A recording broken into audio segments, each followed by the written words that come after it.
Olá, irmãos e irmãs, a paz do bom Deus, sejam muito bem-vindos para mais um momento de meditação da palavra, mais um momento para nos encontrarmos com o nosso Senhor, mais um momento para nos deixarmos ser levados pelas Santas Escrituras e por tudo aquilo que Deus deseja nos ensinar. Sou o irmão Daniel Arcanjo, carmelita pequenino da comunidade Chuva de Rosas, e que alegria poder estar mais uma vez com vocês, perseverando, continuar rezando, continuar presente junto a Jesus, junto com vocês, buscando o nosso Senhor. Que possamos abrir nossos corações e deixar a palavra de Deus penetrar em nossas almas para semear, para frutificar em nós tudo aquilo que Deus deseja. Estamos reunidos em nome do Pai, do Filho e do Espírito Santo. Amém. Vinde, Espírito Santo de Deus, nós pedimos agora que esteja conosco. Vem, Espírito Santo de Deus, e toma conta das nossas vidas. Abre os nossos ouvidos para que possamos escutar a Tua voz. Abre nossos olhos para que possamos ver Teus milagres, prodígios e sinais. Abre nossa mente, ilumina nossa mente para que possamos estar abertos a todo e qualquer tipo de ensinamento, todo e qualquer tipo de correção, toda exortação, toda admoestação que o Senhor deseja transmitir para nós. Vem, Espírito Santo de Deus, e toca nossas almas, toca nossos corações, inflama-nos, anima-nos, reaviva-nos. Vem, Espírito Santo de Deus, e traz o teu batismo de fogo mais uma vez. Vem, Espírito Santo de Deus, e ensina-nos mais uma vez. Vem, Espírito Santo de Deus, fazer nova todas as coisas em nós, ensinando-nos, convertendo-nos nesta caminhada de fé, nesta caminhada quaresmal. Vem, Espírito Santo de Deus, nós pedimos. Vem, Espírito Santo de Deus, nós clamamos. Por Jesus Cristo, Senhor nosso. Amém. Primeira leitura desta sexta-feira, na quarta semana da Quaresma, livro da Sabedoria. Capítulo 2, a partir do versículo 1, vai dizer: Dizem entre si os ímpios, em seus falsos raciocínios: armemos ciladas contra o justo, porque sua presença nos incomoda. Ele se opõe ao nosso modo de agir, repreende em nós as transgressões da lei e nos reprova as faltas contra a nossa disciplina. Ele declara possuir o conhecimento de Deus e chama-se Filho de Deus. Tornou-se uma censura aos nossos pensamentos e só o vê-lo nos é insuportável. Sua vida é muito diferente da dos outros e seus caminhos são imutáveis. Somos comparados por ele à moeda falsa e foge de nossos caminhos como de impurezas. Proclama feliz a sorte final dos justos e gloria-se de ter a Deus por Pai. Vejamos, pois, se é verdade o que ele diz e comprovemos o que vai acontecer com ele. Se de fato o justo é filho de Deus, Deus o defenderá e o livrará das mãos de seus inimigos. Vamos pô-lo à prova com ofensas e torturas, para ver a sua serenidade e provar sua paciência. Vamos condená-lo à morte vergonhosa, porque de acordo com as suas palavras, virá alguém em seu socorro. Tais são os pensamentos dos ímpios, mas enganam-se, pois a malícia os torna cegos. Não conhecem os segredos de Deus, não esperam recompensa para a santidade e não dão valor ao prêmio reservado às suas vidas puras. Palavra do Senhor. Graças a Deus. Salmo responsorial. Do coração atribulado está perto o Senhor. Do coração atribulado está perto o Senhor. O Senhor volta sua face contra os maus, para da terra apagar sua lembrança. Clamam os justos e o Senhor bondoso escuta, e de todas as angústias os liberta. Mesmo os seus ossos, ele os guarda e os protege. E nenhum deles haverá de se quebrar. Mas o Senhor liberta a vida dos seus servos, e castigado não será quem nele espera. Do coração atribulado está perto o Senhor. Do coração atribulado está perto o Senhor. Senhor esteja conosco, Ele está no meio de nós. Evangelho de Jesus Cristo segundo João. Glória a vós, Senhor. Naquele tempo, Jesus andava percorrendo a Galileia. Evitava andar pela Judéia, porque os judeus procuravam matá-lo. Entretanto, aproximava-se a festa judaica das tendas. Quando seus irmãos já tinham subido, então também ele subiu para a festa. Não publicamente, mas sim como às escondidas. Alguns habitantes de Jerusalém disseram então: como é este a quem procuram matar? Eis que fala em público, e nada lhe dizem. Será que na verdade as autoridades reconheceram que ele é o Messias? Mas este nós sabemos de onde é. O Cristo, quando vier, ninguém saberá de onde ele é. Em voz alta, Jesus ensinava no templo dizendo: vós me conheceis e sabeis de onde sou. Eu não vim por mim mesmo, mas o que me enviou é fidedigno. A esse não o conheceis, mas eu o conheço, porque venho da parte dele, e ele foi quem me enviou. Então queriam prendê-lo, mas ninguém pôs a mão nele, porque ainda não tinha chegado a sua hora. Palavra da salvação. Glória a vós, Senhor. Que as palavras do Santo Evangelho perdoem os nossos pecados e nos conduzam para a vida eterna. Amém. Meus irmãos e irmãs, eis talvez uma das passagens mais profetizadoras, digamos assim. Talvez uma das passagens mais proféticas quando se trata da revelação de quem é de fato o justo de Deus, o santo de Deus, o filho de Deus. A passagem do livro da sabedoria de Salomão é algo simplesmente fantástico, ao meu ver, onde Salomão ele escreve basicamente tudo o que vai acontecer, tudo o que acontece em volta de Jesus, quando Jesus está pregando. As perseguições, as tramas, tudo aquilo que os fariseus e os mestres da lei queriam fazer com Jesus. O livro da sabedoria de Salomão revela isso no capítulo 2, a partir do versículo 1. Armemos ciladas ao justo. Pensem justo como Jesus. Armemos ciladas para Jesus porque sua presença nos incomoda. Ele se opõe ao nosso modo de agir, repreende em nós as transgressões da lei e nos reprova as faltas contra a nossa disciplina. Jesus passou basicamente toda a sua pregação, toda a sua evangelização, todas as vezes em que Jesus ensinava, ele estava de alguma maneira realmente ou repreendendo ou tentando falar coisas que pudessem levar contra os fariseus, contra tudo aquilo que os fariseus faziam. Porque eles eram hipócritas. As hipocrisias, as transgressões da lei, eles podiam falar, podiam conhecer muito bem as leis e ao mesmo tempo não fazer nada. Não fazer nada. E percebam que uma pessoa que é de fato justa, uma pessoa que de fato caminha com Deus, uma pessoa que de fato quer ser santa, ela vai fazer de tudo o possível para que a maldade, a injustiça, a iniquidade não esteja perto e não esteja de fato na nossa realidade. Você precisa defender a justiça. Isso significa confrontar a injustiça. Você precisa defender a bondade. Isso significa confrontar a maldade.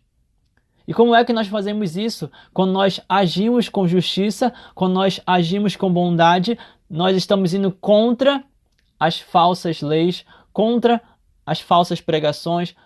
Nós estamos realmente dando um testemunho que atinge o contra-testemunho. Nós estamos sendo disciplinados contra todo e qualquer tipo de indisciplina. Nós estamos sendo obedientes ao Senhor contra todo tipo de desobediência. O justo incomoda por conta disso, porque enquanto tem tantos por aí fazendo besteira, nós estamos fazendo o possível para seguir o caminho reto, o caminho correto. Versículo 13, ele declara possuir o conhecimento de Deus. Só caminha com bondade, só caminha com santidade quem de fato tem o conhecimento de quem é Deus, tem o conhecimento de como é Deus. E mais do que isso, declara possuir o conhecimento de Deus e chama-se filho de Deus. Jesus com certeza foi esse que conheceu a Deus, porque Deus é Pai e o Pai se manifesta no Filho e o Filho conhece o Pai. E por meio do Filho nós conhecemos a Deus. Por meio de Jesus nós conhecemos a Deus. Mas também nós somos convidados a ser chamados filhos de Deus todas as vezes que nós assumimos a responsabilidade de também agir com justiça, de também ser justos. Até que ponto você é capaz de incomodar pessoas ao teu redor porque você está agindo de forma correta? Ou será que você está se adaptando ao ambiente para agir de acordo com o que o ambiente te pede? Você está falando igual às pessoas à tua volta? Você está agindo igual às pessoas ao teu redor? Ou você está realmente querendo fugir e ir na contramão do mundo para caminhar com Jesus? Um caminho que não se desvia, uma pessoa que não é camaleão, que não fica se adaptando, mas que realmente é autêntica, genuína na sua forma de caminhar com Deus. Este é o verdadeiro Filho de Deus. Um coração que realmente revela o Pai, um coração que realmente revela Deus. Esse é o verdadeiro Filho de Deus. Versículo 14, tornou-se uma censura aos nossos pensamentos e só vê-lo nos é insuportável. Sua vida é muito diferente das dos outros e seus caminhos são imutáveis, está vendo? Uma pessoa que de fato é filha de Deus, ela não vai ficar mudando de caminho toda hora, ela não vai ficar se desviando toda hora, ela não vai ficar trocando de pele toda hora, não. Pessoas que realmente são filhas de Deus, elas censuram os maus pensamentos. E para muitas pessoas ao redor, você vai perder amigos quando você começar a seguir Jesus, você vai se afastar de pessoas quando começar a seguir Jesus, ou melhor, as pessoas vão se afastar de você porque você vai começar a agir de uma forma que elas não gostam. Você vai ter que censurar quando alguém fizer algo de errado. Você vai ter que corrigir quando alguém fizer algo de errado. Você vai ter que falar o que é certo quando todos estão falando o que é errado. Você está preparado para isso? E além disso, você está preparado para as pessoas que vão se afastar de você, para perder tudo nesse mundo e ganhar tudo para o céu? É isso que Deus está nos chamando, e a vida do justo é essa vida, é uma vida assim. Jesus foi esse justo que incomodou as pessoas ao redor olhar para Jesus. Os mestres da lei, os fariseus, os hipócritas olhavam para Jesus, era insuportável. Versículo 14. O caminho de Jesus nunca se desviou, porque Jesus é reto, ele tem retidão. O caminho de Jesus é o caminho que leva ao Pai, é Calvário. E como eu disse, tudo que está nessa passagem, de certa maneira, reflete como Jesus agiu. Percebam como o versículo 16, ele reflete algo que Jesus faz com frequência. Os injustos e hipócritas são como falsas moedas. Os injustos e hipócritas têm caminhos impuros. E os justos fogem dos hipócritas. Os justos fogem das impurezas. Os injustos proclamam, de fato, como é bom estar nesse mundo e como é bom ser mestre da lei, como é bom ser fariseu, como é bom ser isso, como é bom ser aquilo, como é bom chamar atenção, como é bom ter títulos, como é bom ter riquezas. Mas os justos não. Os justos proclamam a felicidade de realmente encontrar e saber qual é o fim da vida justa. O fim da vida justa é se gloriar, porque vai saber que vai chegar no céu. O justo sabe que vai chegar no céu e gloria-se de ter Deus por Pai. E aí percebam, meus irmãos e irmãs, que tudo isso é um reflexo muito maior de coisas que vão acontecer com você a partir do momento em que você começar a agir com justiça, a partir do momento que você começar a buscar ser justo. Versículo 17. Se é verdade o que o justo diz, comprovemos isso para saber o que vai acontecer com ele. Se de fato o justo é filho de Deus, Deus defenderá a vida dele, Deus livrará das mãos dos seus inimigos. Então vamos pô-lo à prova, vamos atacar, vamos ofender, vamos torturar, vamos bater, vamos brigar, vamos chamar atenção, vamos machucá-lo, vamos fazer tudo com o justo.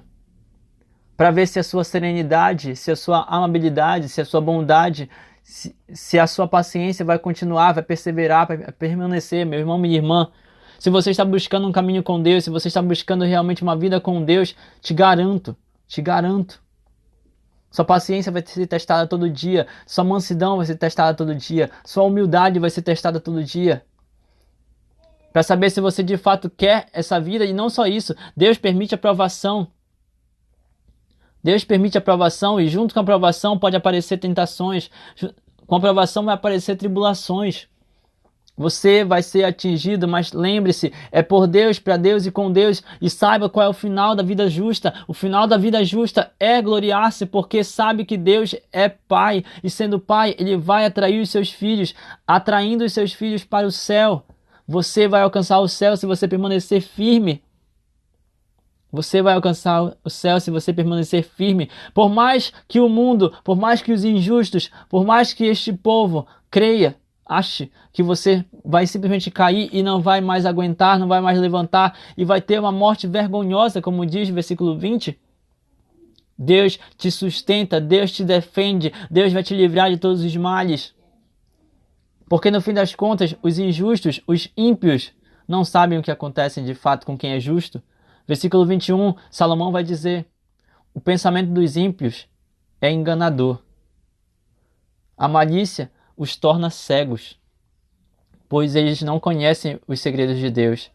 Aqueles que conhecem os segredos de Deus, aqueles que conhecem a Deus, eles esperam a recompensa para a santidade. Eles sabem o valor do prêmio reservado para a vida de quem busca a pureza, de quem busca o céu. É nisso que nós precisamos focar, meu irmão, minha irmã. Não nas coisas que podem nos acontecer nesse mundo, porque no fim das contas, quem quer salvar sua vida vai perdê-la, mas quem quer perder sua vida em nome de Jesus, este assim vai salvá-la para a vida eterna. Para a vida eterna. Você é justo? Você busca a justiça? Você clama a justiça? Você clama a vida justa? Você deseja realmente viver assim? Você vai ser atribulado. Você vai ser tentado, você vai ser testado, você vai ser provado. Mas Deus está contigo, o Senhor está contigo. Do coração atribulado, Deus está perto, vai dizer o Salmo 33 hoje. Do coração atribulado, Deus está perto e Ele conforta o espírito abatido. Clamam os justos e o Senhor é bondoso, Ele escuta. Clamam os justos e o Senhor ajuda, o Senhor auxilia. Ele volta a sua face contra os maus. E Ele protege a justiça, protege todo o coração que é justo. Ele faz, o Senhor liberta a vida dos seus servos. Ninguém vai ser castigado. Quem espera nele não é castigado. Nós precisamos confiar nisso. Talvez você, meu irmão, minha irmã, esteja passando por situações assim agora. Esteja se sentindo castigado, esteja se sentindo fraco, esteja passando por situações complicadas, mas Deus é contigo. Deus é contigo. E nós precisamos confiar nisso. Nós precisamos confiar nisso. Para finalizar esse momento de meditação, nós temos o Evangelho de hoje, onde estamos a preparação para a parte final, né? A terceira parte da Quaresma, que nos prepara para justamente a entrada de Jesus em Jerusalém, no domingo de Ramos, e a Semana Santa, a Semana Maior. E aqui, nesta sexta-feira, nós temos o Evangelho de João, capítulo 7, que vai nos mostrar algo que para muitos talvez seja até inusitado. Não sei se você já prestou atenção nessa passagem e em tudo aquilo que Jesus faz aqui, né? Que é o fato de Jesus ele estar participando da festa judaica das tendas e está coberto. Jesus está encapuzado, Jesus está cobrindo seu corpo, se disfarçando. Ele está em público, mas está de certa maneira às escondidas, como vai dizer São João no versículo 10.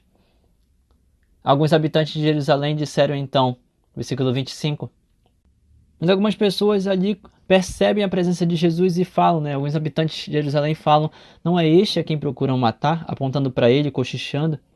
Este que fala em público e nada lhe dizem, Jesus está conversando, seus discípulos estão lá. Será que na verdade as autoridades reconheceram que ele é o Messias? Será? Mas este, nós sabemos de onde é, eles estão apontando tudo para Jesus. Alguns, né? Algumas pessoas cochichando ali, apontando para Jesus, este nós sabemos de onde é. O Cristo, até então, até onde pensavam os judeus, o Cristo, quando vier, ninguém sabe de onde vem. Ninguém sabe de onde ele é. E então Jesus, escutando tudo isso, prestando atenção em tudo isso, ele fala algo que é muito interessante. Ele vai até o templo, e indo até o templo, versículo 28, ele fala em alta voz, vós me conheceis e sabem de onde sou. Vocês me conhecem. Conhecem o que eu fiz, conhecem como eu vivi. Isso porque Jesus é de Nazaré e teve uma vida comum durante muito tempo às escondidas. Então, vocês sabem de onde eu sou, vocês me conhecem, diz Jesus. Eu não vim por mim mesmo. O ponto aqui é que eu não vim por mim mesmo. Eu vim por aquele que me enviou, e quem me enviou é fidedigno. Ele é fidedigno. A esse vocês não conhecem. Percebam que Jesus ele está falando para fariseus, ele está falando para o povo, ele está falando para hipócritas, ele está falando para mestres da lei, ele está falando para pessoas que conhecem a lei judaica, está falando para pessoas que não têm o hábito de estudar a lei judaica, ele está falando para pessoas que conhecem muito das Sagradas Escrituras, e conhecendo muito das Sagradas Escrituras, ainda assim elas não fazem praticamente nada. Por quê? Porque o que Deus está dizendo aqui, através de Jesus, é: vocês não me conhecem. vocês não me conhecem. Versículo 28 e 29. Vocês não conhecem este que me enviou, mas eu conheço, porque venho da parte dele. E ele foi quem me enviou. Eu venho da parte de Deus. Foi ele quem me enviou. E por mais que eu seja humano como vocês, por mais que vocês possam olhar para mim sabendo de onde eu sou, mas Deus me enviou. O Pai que está no céu, que vocês não conhecem, foi ele quem me enviou. E é preciso que vocês comecem a crer. Versículo 30, para variar, queriam prendê-lo. Mas ninguém pôs a mão nele porque ainda não tinha chegado a hora. Percebam como São João ele é muito detalhado, né, na sua forma de escrever, mas além disso, São João ele traz uma sutileza muito curiosa. São João podia dizer: ninguém pôs a mão em Jesus porque ainda não tinha chegado a hora. Mas podia dizer também: ninguém pôs a mão em Jesus porque não tinham coragem para fazer isso. Ninguém pôs a mão em Jesus porque não sabiam se isso seria certo ou errado. Ninguém pôs a mão em Jesus por conta disso, por conta daquilo, mas não, São João escolheu escrever que não havia chegado a hora. Ele quis dizer que a vontade de Deus é perfeita, o tempo de Deus é perfeito, e que apesar de tudo que Jesus fazia, apesar de tudo que Jesus falava, apesar de todas as coisas que aconteciam, queriam prendê-lo, mas ninguém teve coragem de ir até ele, ninguém pôs as mãos nele porque não era o tempo. Não era o momento correto. Não havia chegado a hora ainda. Em outras palavras, não era a vontade de Deus. Ainda não era o tempo de Deus. No tempo oportuno, isso iria acontecer. Apesar de tudo que acontece ao nosso redor, apesar de todas as coisas que acontecem ao nosso redor, apesar de tudo que os ímpios possam falar sobre nós, as coisas acontecem no tempo de Deus. As coisas acontecem no tempo de Deus. E o mais importante é buscar o conhecimento que vem de Deus, porque isso é o que de fato faz refletir em nós a justiça divina. E é nisso que nós precisamos nos confiar hoje. Meu irmão, minha irmã, não sei se você está buscando a justiça, eu não sei se você está buscando ser justo, não sei se você está buscando ser santo, mas eu te peço, converta-se e que possa buscar a justiça para que suporte tudo que possa acontecer à tua volta, tudo que possa estar acontecendo contigo, as perseguições, as tribulações, as dificuldades, as dores. Talvez você esteja passando por algum tipo de momento de luta, talvez você esteja se afastando de pessoas que você não esperava se afastar, mas confie unicamente no teu Senhor e você vai conseguir algo muito maior, que é justamente o céu. Crendo, confiando, conhecendo o teu Deus, o Messias, o Cristo, você vai alcançar o céu. Louvado seja nosso Senhor Jesus Cristo, para sempre seja louvado, com sua mãe Maria Santíssima e seu paizinho São José. Que as bênçãos de Deus misericordioso sejam derramadas sobre cada um de nós com sangue e água, em nome do Pai, do Filho e do Espírito Santo. Amém. A paz do bom Deus permaneça em vossos corações e até o próximo momento de meditação, meus irmãos e irmãs.